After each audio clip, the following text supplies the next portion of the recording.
All right, so this is James from Tabletop Gaming Guild here, and I'm going to show you Dragon versus Kingdom. And Dragon versus Kingdom is going to be a 2 to 5 player game. It takes 20 to 30 minutes to play, and it's for 8 and up.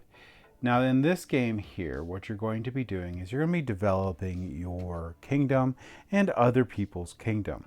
You're going to be playing as the kingdom and as a dragon. And players' turns are going to run simultaneously here. Each player is going to get a board here and a score sheet. Now, these are really nicely colored. I'll show you what those look here. But I just printed them out in black and white for myself. So you're going to give each player a different color marker in this game so they can track what they place down on these boards here. But what you're going to do is you're going to start off and you're going to initial your board here to show that it's yours. And this is going to be the one where you're going to play the dragon on in the game here. And as the game goes by, when this sheet comes back to you, you're going to start doing dragony things and destroying stuff. But the way this is going to work is as soon as you mark this board here, you're going to place it to the player on your left. And that player is going to shift their board to you. Now, on your turn, depending on whether you're going to have your dragon sheet back or you're going to be building, you're going to be doing a couple different things here. So let's say this is the first round, so I won't have my dragon board back, and I'm going to take a role as a leader. So I either can fight or build.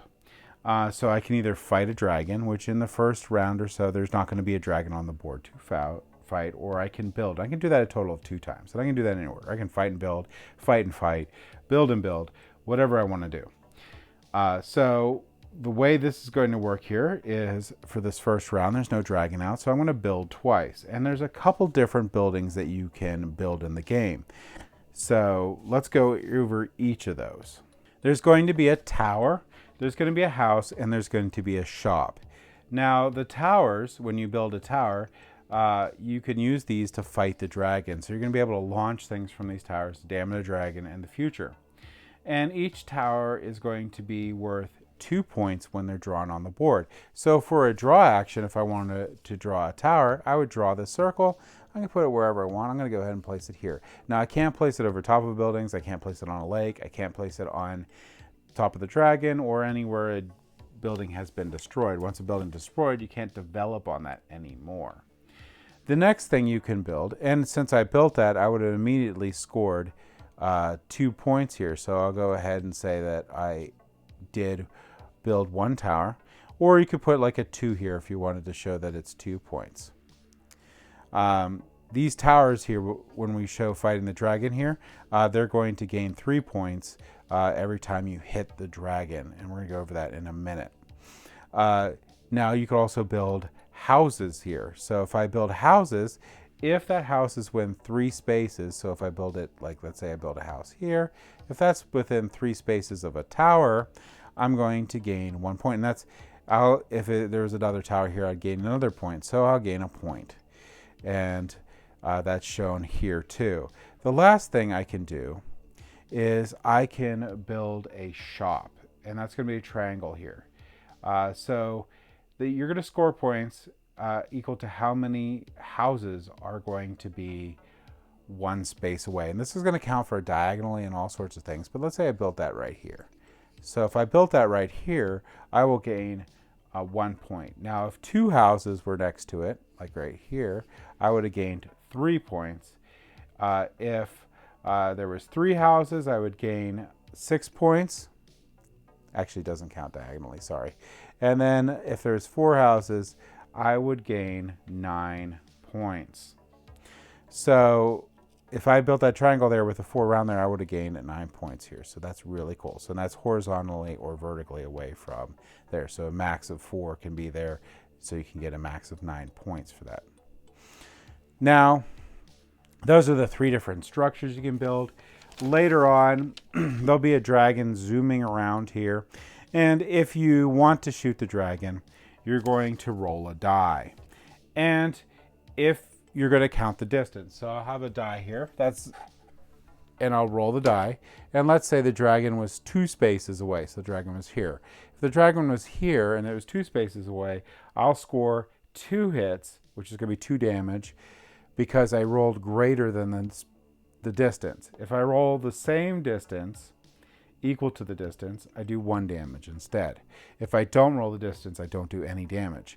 Now, if you look here on the tower, every time I do a damage, it's going to be 3 points, and every time you do a damage to a dragon, you're going to be crossing off one of the hearts.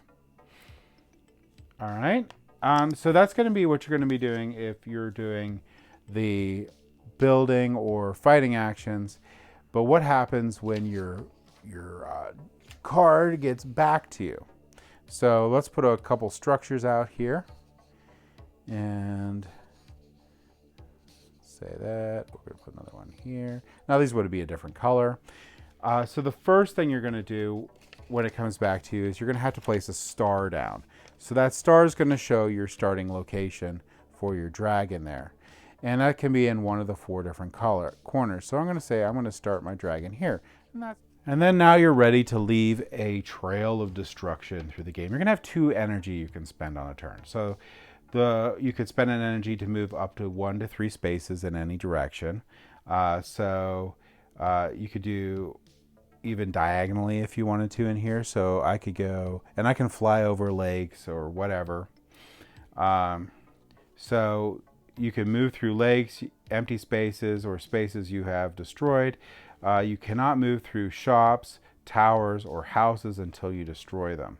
So I can move, let's say I want to move 1, 2, 3. I'll be up here. That's my new location. And then the next thing I can do is I can spend 1 energy in a straight line to breathe fire for X is what you destroy. And you can roll for distance. And this is going to be a D3. So if you have a 3-sided dice, you could roll that. If you have a 6-sided dice, what you're going to do is you're just going to divide and round up by 3. So like if I roll a 6, that's going to be 3 spaces I can roll. If I roll a 5, that's also going to be 3 spaces. If I roll a 4, that's going to be 2. If I roll a 3, that's going to be 2. If I roll a 2, that'll be 1. And if I roll a 1, that'll be 1. All right. So that's how many spaces I can breathe fire. And that also is 1 energy. And you're going to score points based on what you destroy. If you destroy a tower, you're going to gain 2 points. So you put that on here. If you destroy a house, you're going to get 3 points. If you destroy a shop, you're going to gain 5 points, and you'll put these on here.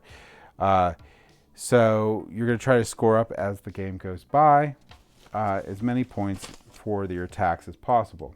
Now, the third thing you can spend an energy on is you can move 1 space and attack 1 space away, and you could do that in any order. So if you're hopping around here, you could spend, so if I'm right here, it would be great for me to spend an energy. I could destroy this building, move up 1, destroy this building in a further action. So I can basically get more destruction on there if I can worm my way in through like a crowded area. That energy spending is really, really good for move and destroy. You just destroy once, move once, but you could spend your second energy on that if you're going into an area that has a whole bunch of houses and a shop, because they're trying to gain tons of money or tons of points in the game. Sorry, I can't talk. You can do that to your advantage and get tons of points for destroying that stuff. So that's going to be how the dragon works. All right, well, how do you know when the game ends? Well, the game's going to end based on the dragons, and that's how it's going to be. So it's going to end when someone's dragon gets knocked out, they get all their hearts taken out, or when the appropriate numbers of buildings is destroyed. So like what I showed you here, where you're going to write your numbers down on here for every time you destroy a building. So if I destroy a building here that's worth 2 points, I'll put a 2 here. If I destroy a shop, I'll put a 5 here, and so on and so forth. And I'll keep doing that. In a 2 to 3 player game, the game's going to end here. In a 4-player game, the game will end here. In a 5-player game, the game will end here. Once that's all done, you're going to total up your scores. So you'll get your score from all the towers, your score from all the village houses, the score from all the shops, your dragon score, and then you'll get your grand total. And then the person with the most points will win. Now, there are some tiebreakers on here. If tied, the tied players with the single highest scoring sheet wins. If still tied, look at the second highest sheet, and so on. So you're going to keep on going until you have a winner. If there's still a tie, then they're going to share the victory. All right, so that's Dragon vs. Kingdom. This is currently on Kickstarter right now, and you could pledge for as low as $5. So this is a great game for $5. It helps support out a great company, and it's a lot of fun, and it helps them produce more games even in the future too. So I highly recommend checking out that Kickstarter, just backing it, because I mean, $5 is less than what it takes to go to Starbucks, and you can have a great game to play with your friends and family and support a great company. So that's my thoughts on it. Thank you for watching.